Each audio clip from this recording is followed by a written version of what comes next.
Hello, this is Teresa from Whimsical Card Studio. Welcome back for a new card tutorial.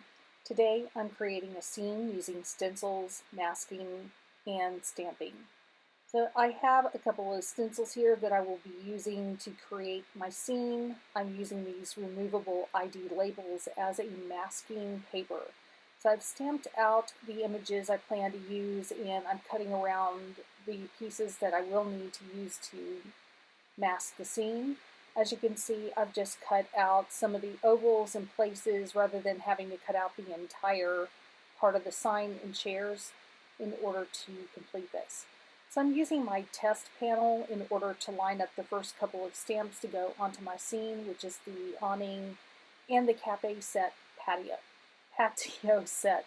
I will have links to all the stamps and products used in today's video below in the description. And now I'll place down my white cardstock panel and begin the process of stamping the first parts of the scene. I'll be starting with the awning and the chair and table set first. Then I'll be adding the sign and the masking to go over all these different elements so that I can do the stenciling part of this project. And after stamping the sign on, I will begin the process of adding the masks to the scene. So I'm speeding through this process since this should be pretty simple to understand. It's just applying all the pre-cut masks to the locations in which you want to not get ink on. And right now I'm adding the rectangular stencil to cover where the window will be, and I'll show you how I created the window after doing all the stenciling pieces. So now that I have the awning in place, now I'm ready to bring the stencil over and start adding on the background to the card. So I'm using one stencil that will go on the ground for the, I guess, sidewalk, if you will, and I'm using this other stencil that will be the wall on either side of the window. So I want to line it up so that it is, the bottom of it is not below the legs of the chair. And that is important for the perspective of making the ground look like it's kind of coming up to a corner behind the chair. And it'll make more sense, I think, as you see me complete the card. I'm using black Soot distress ink, except I've made sure to remove most of the ink from it, so it's coming out more as a light gray color and not black. And because I did not have any sort of ink that was the right color of gray, this ended up being the best solution to use for this. And because of the way I have it masked, it's really not important to line it up exactly because the pattern is not going to be noticeable as far as a continuation from one side to the next due to the masking in between on the window and the awning especially. So now I'm inking up the other side with the same black Soot distress ink, and I'll pull it up just to make sure I haven't missed anything important and remove the stencil so that I can do the bottom portion. So I line up the second stencil, which kind of has almost a cobblestone pattern appearance to it, which is why I chose this particular set. And I'm using the same black Soot distress ink in order to create the appearance of cobblestones on the floor of the card.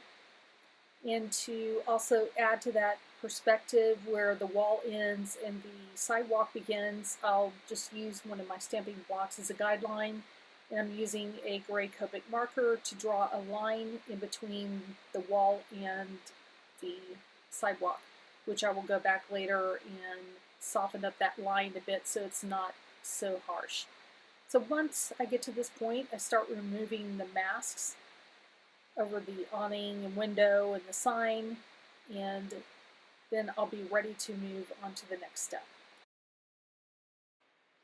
And now I'm ready to draw in the window panes. I'm just using a rectangle die as a guideline and an alcohol marker with a fine tip end in order to draw in the window pane lines. And I'm just using the stamping block to guide me as far as drawing the basic lines. A little bit later I will get back over them to neaten them up because in a couple of places they got a little bit thicker than I intended them to. But it will all turn out just fine in the end. And now I'm going to be doing the select coloring of different pieces of it. Mainly it's going to be the tables, the chairs, the awning, a little bit on the windows, and then I finally add a few more details to the background with some gray markers to the cobblestones or bricks on the background wall. So I'm going to play a little bit of music while I do the coloring, and I'll jump back in towards the end of the video.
As I add some finishing touches to the card, I wanted to say thank you very much for watching this and other videos of mine.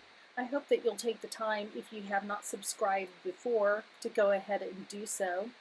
If you want to see some other still shots of this project, you're welcome to visit my blog. A link to that is also below in the description. And as you'll see, some of the finishing touches I add include using a white gel pen in selected areas to add a little more interest to various spots on the card.